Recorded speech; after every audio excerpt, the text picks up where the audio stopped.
มักสีดาฝรั่งมักฝรั่งหั่นน้อยมักใหญ่ใจสีแดงนั่นนะปีนี้เป็นหลายได้ห่อไว้แล้วสุดหนึ่งเป็นรุ่นสุดหนึ่งก็จะให้อันพอโปมือสุดหนึ่งได้ห่อไว้แล้วเป็นทีแรกว่าเขาค่อยห่อแล้วเริ่มห่อแล้ว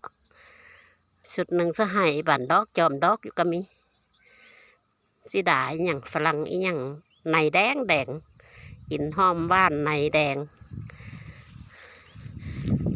เดี๋ยวต้นใหญ่จังหน่อยสิกันค่ายกัน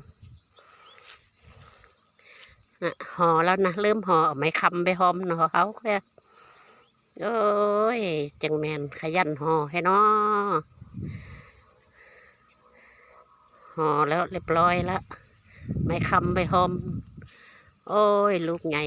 ก็มีแล้วหอกำปั้นบักใหญ่ละ